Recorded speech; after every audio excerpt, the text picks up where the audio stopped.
ቤተክርስቲያን ጥልቅ የሆነ መለኮታዊ ሚስጥር ከመሸከሟን ባለፈ በእጅ ከመዳሰስና በአይን ከመታየት የሚያለፈ የረቀቀ የእግዚአብሔር የሚስጥር ግምጃ ቤት ናት። ያለነው ጅማ ነው። 45 ኪሎ ሜትር ርቀት ላይ ወደምትገኘው አጋሮ ከተማ የሚወስደው መንገድ ይዘን ከጅማ ከተማ ሳንወጣ ጥቂት እንደተጓዝን በስተቀኝ በኩል የ60 ዓመት ታሪክን ደብቆ ያኖረ ቤተክርስቲያን እናገኛለን።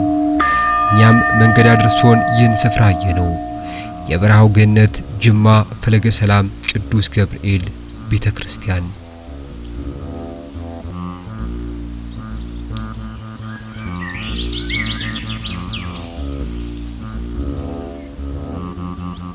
ስፍራው የደረስነው ንጋት ላይ ነው። ለሰው ልጅ ሁሉ ታዛ ሆና የደከመን በመታበረታው ቅጥር ግቢ ውስጥ ከአምላካቸው ጋር ቀጠሮ ይዘው ይነጋገሩ የሚመስሉ አባቶችና እናቶች ተግተው ሲጸልዩ ያገኘን።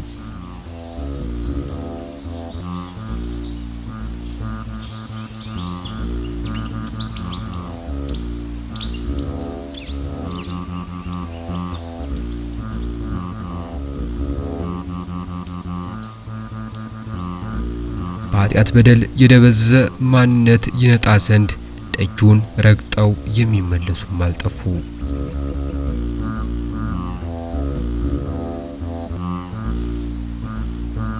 ተግተው ለጠየቁ ምላሽን የማትነፍክ ከሕፃናት ልቦና የማትፋቀው ቤተክርስቲያን አውደ ምሕረቷን በከበቡ የጅማ ኦርቶዶክስ አማኞች ተሞልታለች።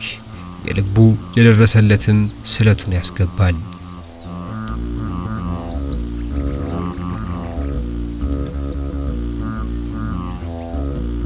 ጅማ ፈለገ ሰላም ቅዱስ ገብርኤል ቤተክርስቲያን በአገረ ስብከቱ ከሚገኙ ጥንታዊ አብያተ ክርስቲያናት መካከል አንዱ ነው። በዘመኑ ጅማና ሊሙን ያስተዳድሩ በነበሩት ደጃዝማች ወልደ አማኑኤል ግቢ ውስጥ በማገልገል ይኖሩ የነበሩ አቶ መርሻ ዳሮታ የተባሉ ቅን አባት ለቤተክርስቲያኑ ምስረታ ከፍተኛ አስተዋጽኦ እንዳደረጉ የታሪክ ጥራዞች ይናገራሉ። ወደኛ ደብር ስንመጣ እንግዲህ ይህ ቦታ በጣም ታሪካዊ ቦታ ነው። በጣም ድንቅ ቦታ ነው። ታቦቱም የመንገላታት ሁኔታ በነበረበት ሰዓት በሰዎች እጅ ገብቶ የነበረበት ሁኔታ ወይም በካህናት እጅ የነበረበት ሁኔታ ነበርና ያን እንግዲህ ከጅማ ከሌላ ቦታ ተንቀሳቅሶ መጥቶ ከጅማ ግን መውጣት እንዳልቻለ የጅማ መውጫ ወደዚህ ወደ በዳቡና የሚባለው አካባቢ ላይ እንደቆየ እና ለማንቀሳቀስ በጣም እንደተቸገሩ በዛ ሁኔታ ሆኖ አባ መንግስቱ የሚባሉ ካህን ወደዚህ ደብር ወደዚህ ቦታ ላይ ይዘውት እንደመጡና በድንኳንና በመቃኞ ውስጥ የቆየ ታቦት ነው። እንግዲህ በዛን ዘመን ብፁዕነታቸው የሀገራችን ፓትርያርክ የነበሩት አቡነ ቴዎፍሎስ ይመስሉኛል ለአገልግሎት በመጡበት ሰዓት ይህን ቦታ እንደባረኩት ይህን ቦታ ባርከው መቃኞ ቤቱ ተመስርቶ ቤተክርስቲያኑ እንዲጸና የተደረገበት ነው። እንግዲህ የቅዱስ ገብርኤል ታቦት ከ60 ዓመት በላይ ወደ 70 ዓመት አካባቢ እያስቆጠረ ያለ ታቦት ነው። በዚህ ቦታ ላይ እንግዲህ ከቤተክርስቲያኑ ቀድሞ እዚህ አካባቢ ላይ ጸበሉ ቀድሞ የፈለቀበት ሁኔታ ነበረ። ያን ጸበልም የሚያስተዳድሩት በአካባቢው ያለ ማህበረሰብ እና ግንባታውን ግን የሰሩት በወቅቱ በጅማ አካባቢ የነበሩ ከዚህ ከቅኝ ግዛት ሙከራ ጋር ተያይዞ ጣሊያኖች በአካባቢው የምዕራብ ኢትዮጵያን ለማስተዳደር እዚህ አካባቢ ለ5 ዓመት የቆዩበት ሁኔታ ስለነበረ ግንባታውን በእነሱ እንደተገነባና የአካባቢው ማህበረሰብ እንደ መጠጥ ውሃነት ይጠቀመው የነበረ መሆኑን አባቶች ይነግሩናል።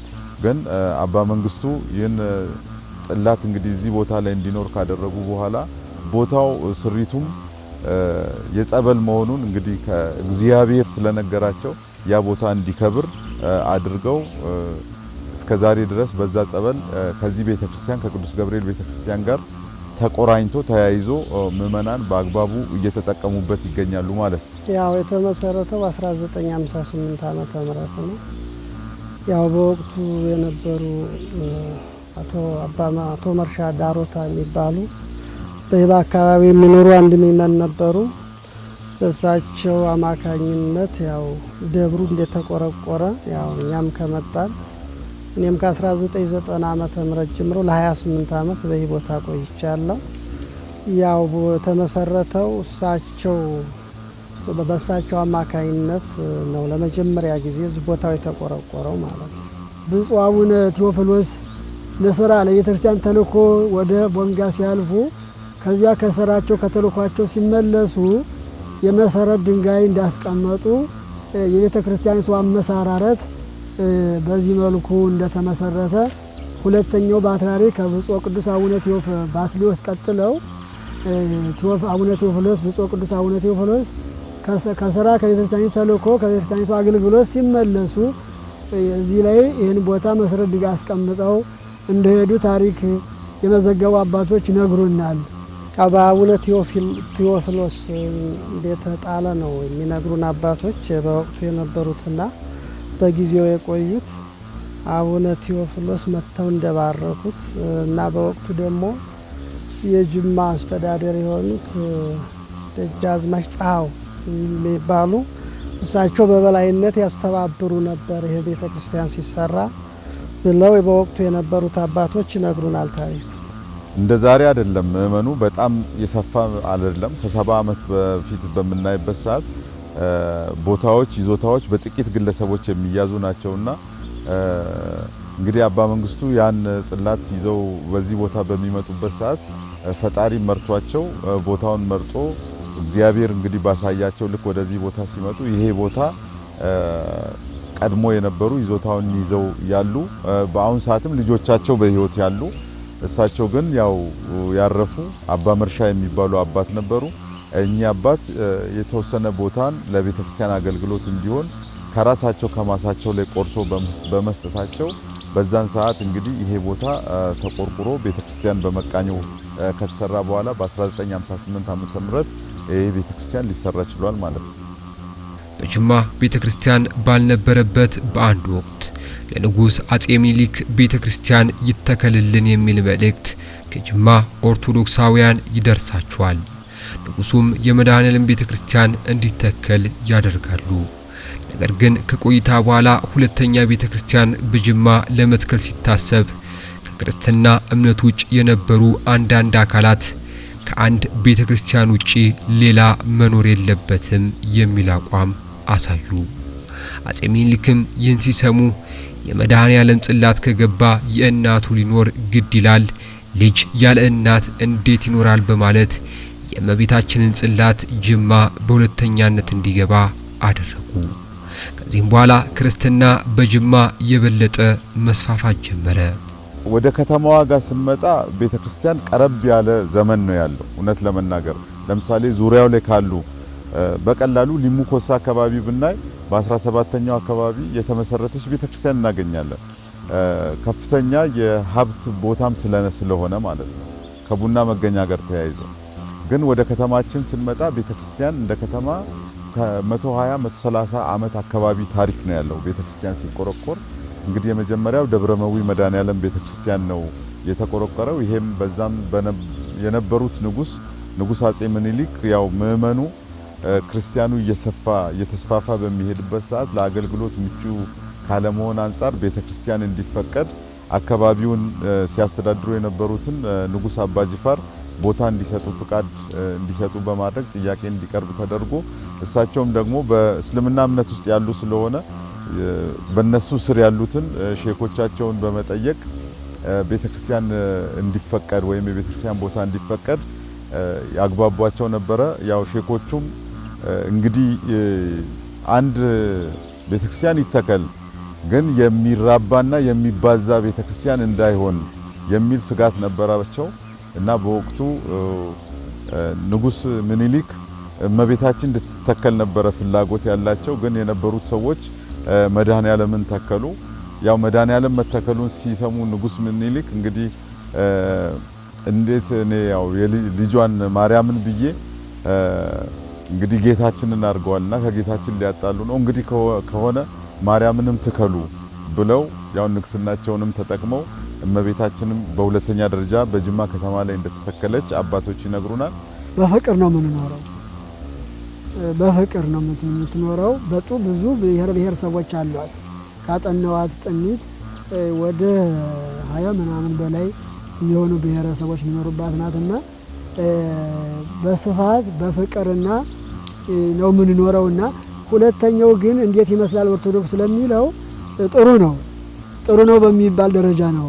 ጠንካራ አቋሙ እኔ የጅማን ኦርቶዶክስ ያየሁበት ራቅ ብዬ ነው ያየሁት። 2007 የብፁዕ አቡነ እስጢፋኖስ ህንጻው ሲመረቅ ያን ጊዜ ነው ወደ 32 ብፁዓን አባቶች ነበሩና ክርስቲያኖች ለአባቶች ያላቸውን እምነት ጥንካሬ ያላቸውን ክብር ያየሁበት ያን ጊዜ ነው። ከዚያም መጥቼ ደግሞ በአካል በኑሮ አብሬ በመኖርም በሚገባ እያየዋቸው ናቸውና ጥንካሬያቸው እምነታቸው እንደው በእኛ ቋንቋ የሚገለጽ አይደለም። ክርስትና በጅማ በጣም ጥልቅ ነው። እውነት ለመናገር ሰዎች በውጪ እንደሚያዩት አይደለም፣ በውጪ እንደሚታይ አይደለም።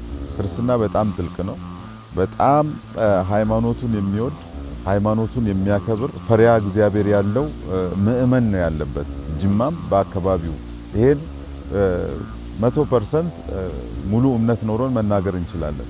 ይሄን የምንልበት ምክንያት በጅማ ከተማ እንኳን አንድ ቤተክርስቲያን ሁለት ቤተክርስቲያን ተብሎ ዛሬ ላይ ከ20 ቤተክርስቲያን በላይ በጅማ ከተማ ላይ አገልግሎት እየተሰጠ ይገኛል። በኦርቶዶክስ ተዋሕዶ ቤተክርስቲያን ማለት ነውና ምእመኑ በጣም ፈሪያ እግዚአብሔር ያለው ለአባቶች ታዛዥ ሃይማኖቱን የሚወድ በዛው ልክ ደግሞ መጽሐፍ እንደሚለው ለመንግስትም የሚታዘዝ ምክንያቱም መንግስትን የሚያስቀምጠው እግዚአብሔር ነው ስለሚል መጽሐፍ በእምነቱ የጸና ምእመን ከመሆኑ አንፃር ለአካባቢው አስተዳደርም በዛው ልክ የሚታዘዝ የሚያገለግል ለቤተክርስቲያን ደግሞ በጣም ቀናይ የሆነ የቤተክርስቲያን መስፋት የቤተክርስቲያን መልማት የራሱ መልማት እንደሆነ የራሱ መንፈሳዊ ህይወት የሚታደስበት ከመሆኑ አንፃር በጣም ቀናይ የሆነ ቤተክርስቲያን የሚወድ ፈሪያ እግዚአብሔር ያለው ምእመን በጅማ ከተማ እንዲሁም በእኛ አጥቢያ የሚገኝ መሆኑን በተግባር እንግዲህ ባለፈው 7 ዓመት በኖርንበት ያየነው ነውና ከቀን ወደ ቀን እምነቱ እየጠነከረ የአገልግሎት ፍላጎቱን በዛው ልክ እየሰፋ እየሄደ ያለበት ሁኔታ ነው ያለው ማለት ይቻላል። በታህሳስ 1958 ዓመተ ምህረት በርካታ የጅማ ከተማ ነዋሪዎች ከፍተኛ የመንግስት ባለስልጣናትና ሊቃውንት በተገኙበት የቅዱስ ገብርኤል በዓለ ንግስ ጽላቱ በድንኳን ውስጥ ሆኖ እንዲከበር ተደርጓል። በኋላም የቤተ ክርስቲያኑ ህንጻ ምስረታ ህዝቡ ባደረገው ጥረት በወቅቱ ከከፋ ጠቅላይ ግዛት ክቡር ኮሎኔል ይርጉ እንዳይላሉ የከፋ ጠቅላይ ግዛት ምክትል ዋና አስተዳዳሪ መሪነት በአገረ ስብከቱ ሊቀ ጳጳስ አስተባባሪና አስፈጻሚ በመሆን ጥናትና ዝግጅት እየተደረገ ሳለ በ1961 ዓመተ ምህረት ክቡር ደጃዝማች ፀሐይ እንቁ ስላሴ የከፋ ጠቅላይ ግዛት እንደራሴ ተሹመው መጡ። ከ6 ዓመት በኋላም በብፁዕ አቡነ መቃሪዎስ በወቅቱ የከፋ ሀገረ ስብከት ሊቀ ጳጳስ እንደራሴ ከፍተኛ ክትትል ህንጻ ቤተክርስቲያኑ በዘመናዊ መልኩ ተሰርቶ ታህሳስ 19 ቀን 1967 ዓ.ም በክፍለ ሀገሩ ሊቀ ጳጳስ ቤተክርስቲያኑ ተባርኮ ታቦቱ ወደ አዲሱ ህንጻ ገብቷል።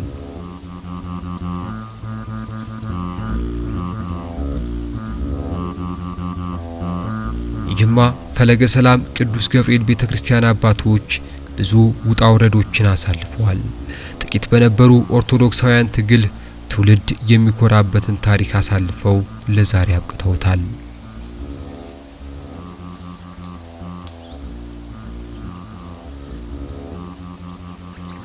ቤተ ክርስቲያኒቱ ትልቁ ፈተናዋ የነበረው የመጀመሪያው ግለሰቦቹ ከሰጡ በኋላ በወቅቱ በዙሪያው የነበሩ ለአገልግሎትም እንዲረዱ የተቀጠሩ ሰዎች ቦታ ይሰጣቸው ነበር። ከዛ በኋላ ደግሞ ትልቅ ፈተና የነበረው እስከ ቅርብ ጊዜ ድረስ ይሄ የይዞታ ጉዳይ ነበር። ይሄን የይዞታ ጉዳይ ለማሳካት ቤተክርስቲያኒቱ በየጊዜው ስትደክም ስትወጣ ስትወርድ እግዚአብሔር ፈቅዶ ግን አሁን ባለው ሰበካ ጉባኤ እግዚአብሔርን ፈቅዶ ነው። መቼም አንዳንዴ ሰው ሁሉ ጊዜ ይንቀሳቀሳል ይሰራል።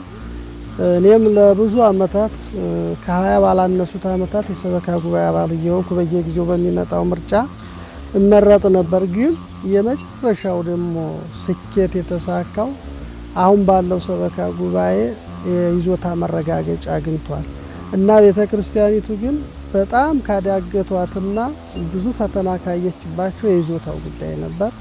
አሁን ግን ክብር ምስጋና ይግባው ለእግዚአብሔር ያው የባለቤትነት ማረጋገጫውም ካርታ ተሰጥቶ በእጃችን ላይ ይገኛል እና ማረሳውና ለቤተክርስቲያኒቱ ረጅሙ ፈተና የይዞታ ጉዳይ ነበር እኔ እስካለሁበት ድረስ። ያ ቤተክርስቲያኑ ታሪካዊ የሚያስብለው ያው የቤተክርስቲያን ከተመሰረተ ጀምሮ ያው ብዙ ነገሮች በተለይ ምናልባት በኋላም ተገልጾ ይሆናል። ይሄ ጸበሉ ነው ትልቁ አንዱ የታሪኩ ምንጭ። ይሄ ጸበል እጅግ ብዙ ህሙማን ተፈውሰውበት እጅግ ለቁጥር የሚያታካቱ ሰዎች በአካባቢው እንዳሁኑ ጸበልም ባልነበረበት ሰዓት ከደቡብ እስከ ጋምቤላ ያሉ ምእመናን እየመጡ ይጠመቁበት ስለነበረ ረጅሙን ታሪኩን የሚይዘው የቤተክርስቲያኑ ታሪክ ጸበሉ ነው።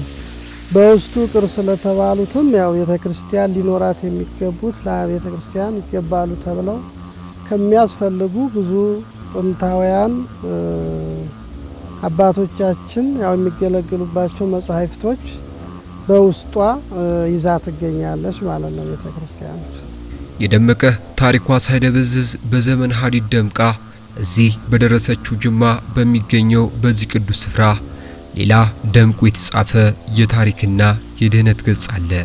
የቅዱስ ገብርኤል ጸበል። የጸበሉ ግኝት ከቤተ ክርስቲያኑ ምስረታ ይቀድማል። ከተለያዩ ቦታዎች የሚመጡ በርካታ ህመምተኞች ጸበሉን እየተጠመቁ ፈውስ አግኝተው የሚሄዱበት የድህነት ስፍራ ሆኖ አሁን ቀጥሏል።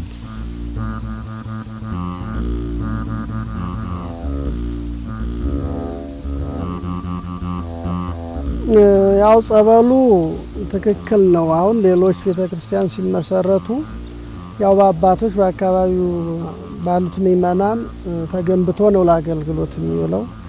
ይሄ ግን ጸበሉ ከቤተክርስቲያኑ አመሰራረት ቀደም ያለ ነው እና የሰራውም ጣሊያን ነው የሚባለው እና ምናልባት ብትቀርጹት ገብተው ወርዳችሁ ግንባታው ምኑም የጸበሉን መደላድል ውስጡን ሁሉ ጣሊያኖች ናቸው የሰሩት ነው የሚባለው። ጣሊያኖቹ እና እኛም ከመጣን እየቀዱ ይወስዱ ነበር ከጸበሉ እና ግን ወደ ጸበልነት እንዴት ተቀየራል የተባለው አባ መንግስቱ የሚባሉ አንድ ካህን ነበሩ እና እሳቸው ገብርኤልን እንትን ካሉ በኋላ ህዝቡ እየቀዳ ይጠቀመው ነበር። ይሄ ጸበል ነው አይሆንም ብለው ህዝቡን ከልክለው አስባርከው ወደ ጸበልነት ቀይረው ከዛ የተነሳ እንግዲህ እስካሁን ብዙ ሰዎች ተፈውሰዋል።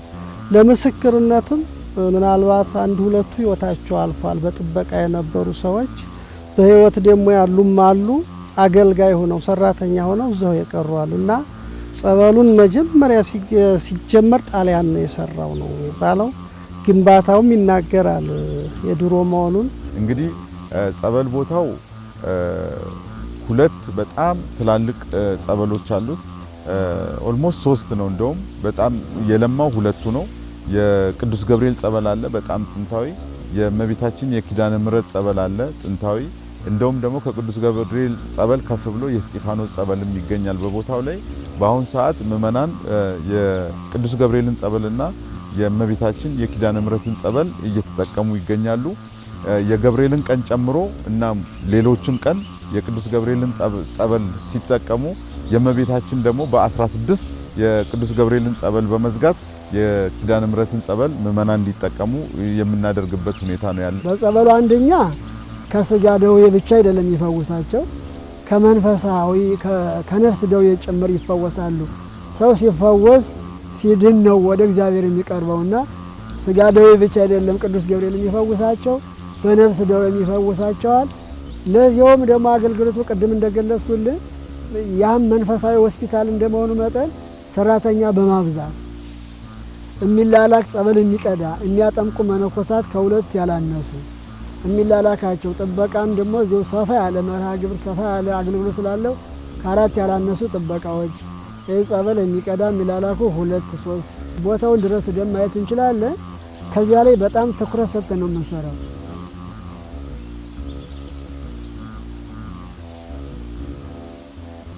ይህ የጸበል ቦታ የተገኘው ቤተክርስቲያኑ ከተተከለበት በስተሰሜን በኩል በዘመናዊ ግንብ ተገንብቶ ለከተማው ለህብረተሰብ ለመጠጥ ውሃ ተመርጦ ለህብረተሰቡ ሲያገለግል እንደነበረና ቤተክርስቲያኑም ከተተከለ በኋላ ታኅሳስ 9 ቀን 1959 ዓመተ ምህረት በብፁዕ ቅዱስ አቡነ ቴዎፍሎስ የኢትዮጵያ ኦርቶዶክስ ተዋሕዶ ቤተክርስቲያን ሁለተኛው ፓትርያርክ በሆኑት ጸበሉ ተባርኮ ከዚያን ጊዜ ጀምሮ በርካታ ህሙማንን ሲፈውስ ቆይቷል።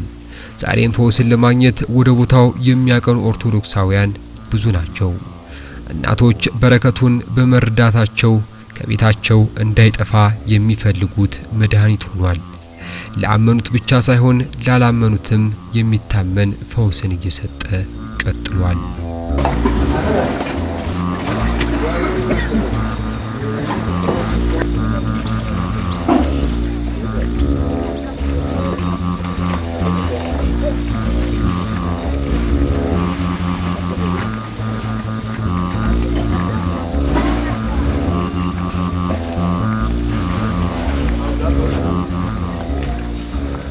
ጅማ ፈለገ ሰላም ቅዱስ ገብርኤል ቤተክርስቲያን ሰበካ ጉባኤም የጸበሉን ፈዋሽነት በመረዳት ብሎም በየዕለቱ ወደ ቦታው የሚመጡ ኦርቶዶክሳውያን ቁጥር መጨመርን ተከትሎ የጸበል ቦታውን ለአገልግሎት ምቹ ለማድረግ የረጅም ጊዜ እቅድ አውጥቶ እየተንቀሳቀሰ ነው።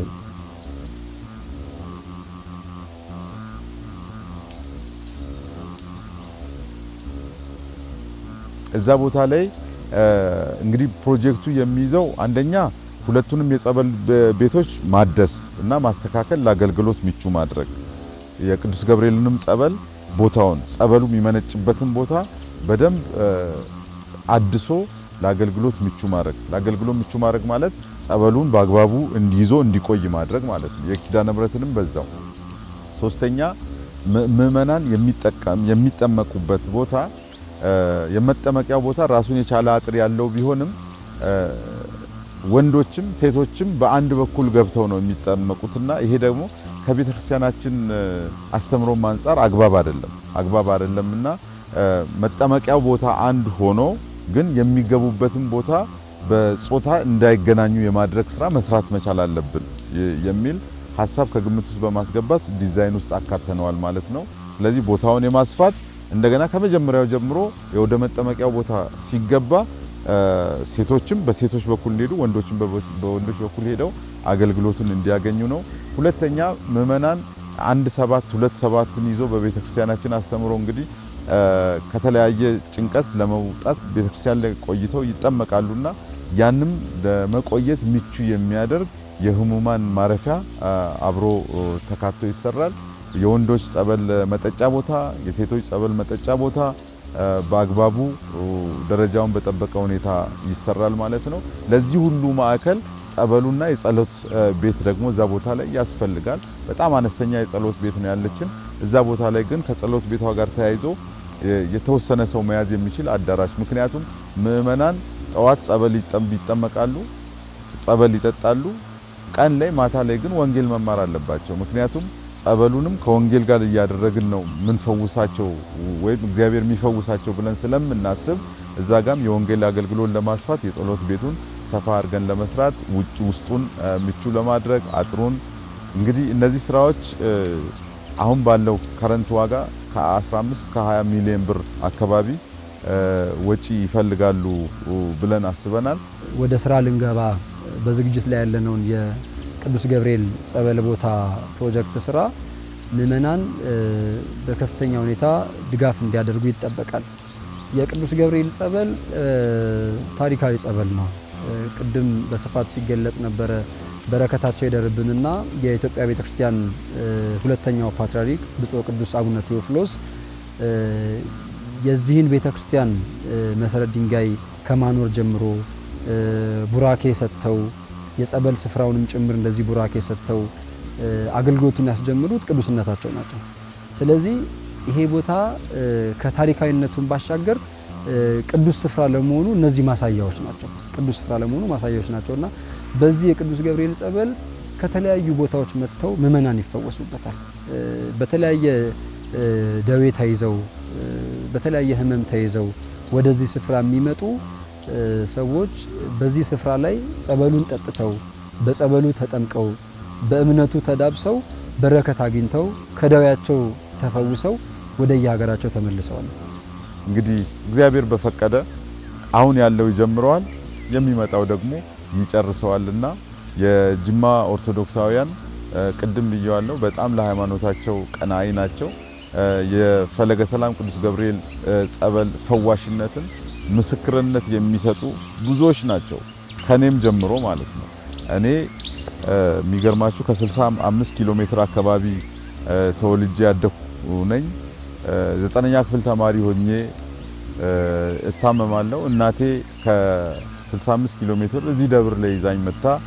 እዚህ በጸበል ላይ 2/7 ተጠምቄ ድኜ ተመልሻለሁ። ይሄንን ምንም እናቴም አይደለች የምትነግረኝ፣ ምክንያቱም የ9ኛ ክፍል ተማሪ ማለት የ14 ዓመት ወጣት ነኝና በደንብ አውቀዋለሁ የጸበሉን ፈዋሽነት። አንዱ የተፈወስኩበት እኔ ነኝ። እንግዲህ ከ31 ዓመት በኋላ ደግሞ ቅዱስ ገብርኤል እኔን እዚህ አምጥቶ እዚህ ከተማ ነዋሪ አድርጎኝ እዚህ ከተማ ላይ ቤተሰብ እንድመሰርት አድርጎኝ ቤተክርስቲያኑን እንዳገለግል መርጦኝ በሰበካ ጉባኤነት ይኸው ለ7ኛ ዓመት እያገለገልኩ እገኛለሁና የጸበሉን ፈዋሽነት በጣም ምስክርነት መስጠት የሚችለው እኔ አንዱ ነኝና ይሄንን ደግሞ የጅማም ኦርቶዶክሳውያን በአግባቡ የተረዱት ስለሆነ የጸበል ቦታውን በሚገባው ደረጃ ሰርተን ለአገልግሎት እናበቃለን የሚል እምነት አለኝ። ስለዚህ በዚህ ጸበል ብዙዎቹ ፈውስ ያገኙበት ነው። በዚህ ጸበልና ከዚህ ባሻገር ከእምነቱ ውጪ የሆኑ በጣም በርካታ ሰዎች ወደዚህ ስፍራ መጥተው በጸበሉ ተጠምቀው ምስክርነታቸውን ጭምር በቤተክርስቲያኒቷ ወደ ምሕረት ላይ ተገኝተው ይሰጣሉ። ይሄ የሚያሳየው የእግዚአብሔርን ቸርነት የእግዚአብሔርን ረድኤት ነው። ስለዚህ ይህንን ቦታ ደግሞ በዘላቂነት ለምእመናን ምቹ የአገልግሎት ከባቢ ከመፍጠር አንጻር በተለይ ደግሞ ጸበልተኞች መጥተው የሚያርፉበት 1 ሱባኤ 2 ሱባኤ ለመጠመቅ የሚመጡ ምእመናን ጊዜ ወስደው በደንብ ተረጋግተው ተጠምቀው ቃል እግዚአብሔር ተምረው ጸሎት አድርሰው የሚመለሱበት ምቹ ቦታ ለማድረግ ታሳቢ ተደርጎ የተጀመረው ይሄ ፕሮጀክት ከፍተኛ ገንዘብ የሚጠይቅ ነው። ስለዚህ ይሄንን ተግባራዊ ለማድረግ ምእመናን ሁሉ እንዲሳተፉበት ይጠበቃል። ጸበሉ መንፈሳዊ ሆስፒታል እንደመሆኑ መጠን ከዚህ ጋር ያየኸው ባነር ወይም ፕሮጀክት ተቀርጿል። እሱ ላይ ነው ትኩረታችን። እንግዲህ እሱ መቼ ይጠናቀቃል፣ እንዴት ይጠናቀቃል ለሚለው መጀመሪያ የልማቱ ተሳታፊዎች አስተዳደሩ ነው። አስተዳደሩ በስተጀርባ ደግሞ ምእመናን ናቸው የሚሰሩት። አሁንም ሁሉ እየሰራ ነው የመጣ ምእመናን ናቸው። የቤተክርስቲያኒቱ በጀቷ ምእመናን ናቸው። ስለዚህ በትልቁ ትኩረት እንደፈለገ ሰላም ጅማ ቅዱስ ገብርኤል ትልቁ የ5 ዓመትም ይሁን የ10ም ይሁን ወይም ብንችል እግዚአብሔር ከፈቀደ ለ3 ዓመት ለሚጨርሰው ነው እቅዳችን። መጀመሪያ እሱ ይህን ልንሰራ ነው የመጀመሪያ እቅዳችን። ስናቅድ ግን እንዲያው አጋጣሚ ይህን ካነሳ ነው ይህን እድል ተጠቅሜ እንዲያው የዚህ ሚዲያ ወይም ደግሞ የዚህ ቴሌቪዥን የሚመለከቱ ሰዎች ይሄ ቤት ታማኝ ቤት ነው። ይሄ ቤት የምሁራን ቤት ነው።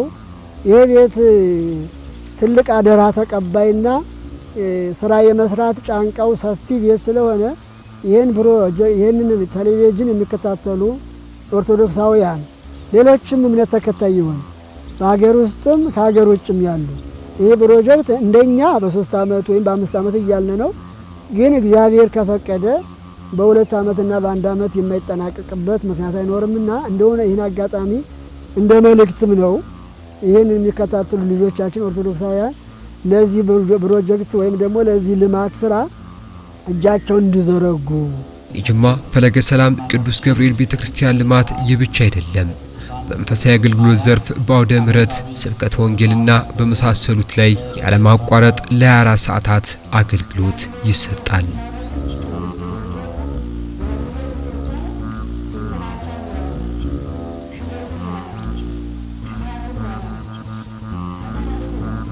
ደብሩ እንግዲህ የሚሰጠው አገልግሎት በዋነኛነት ቅድም እንደገለጽኩልህ ልጄ ሰውና እግዚአብሔር ማገናኘት ነው።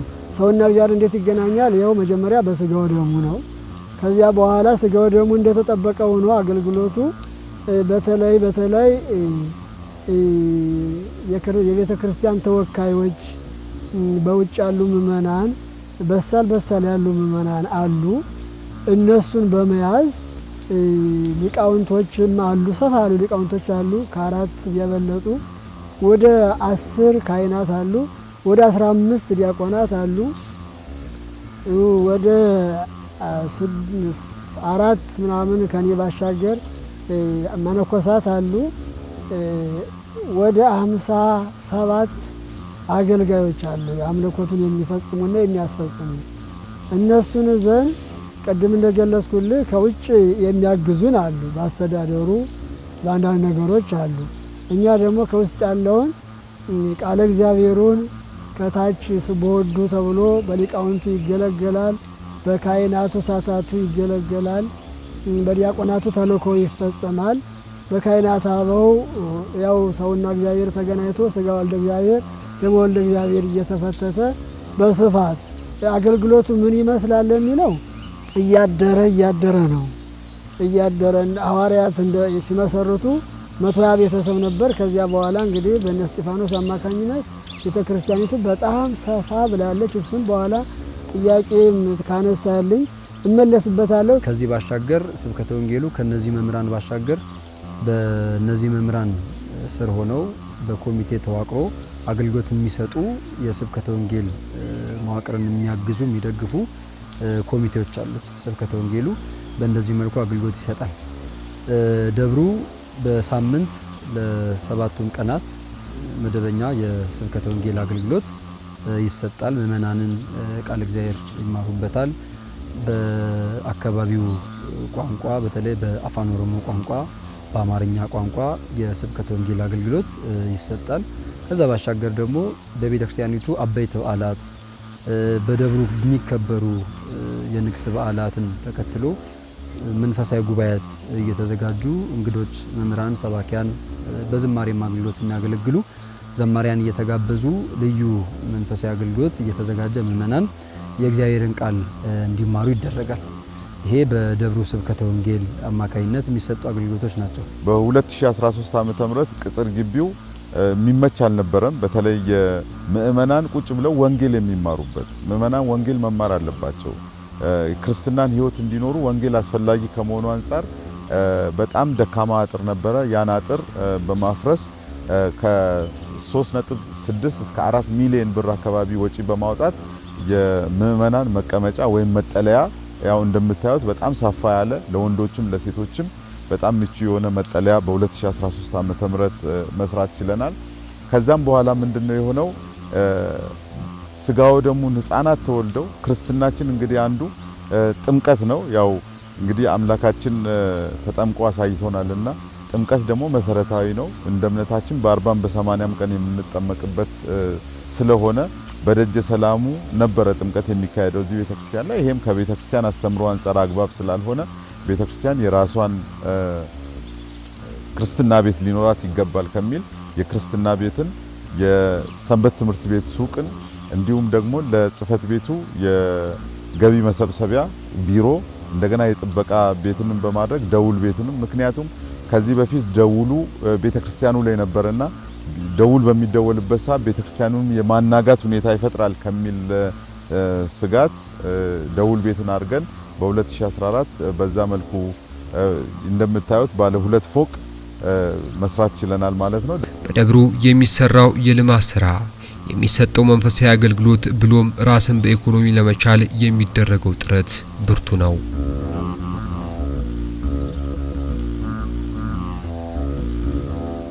የጅማ ፈለገ ሰላም ቅዱስ ገብርኤል ቤተክርስቲያን በልማት በአብነት ትምህርት በሰንበት ትምህርት ቤት የሚሰጣቸው አገልግሎቶች ብሎም የአካባቢው ማህበረሰብ ተጠቃሚ የሚያደርጉ ፕሮጀክቶች በርካታ በመሆናቸው በቀጣይ በክፍል 2 ወደ እናንተ የምናቀርባችሁ ይሆናል። የሳምንት ሰው ይበለን።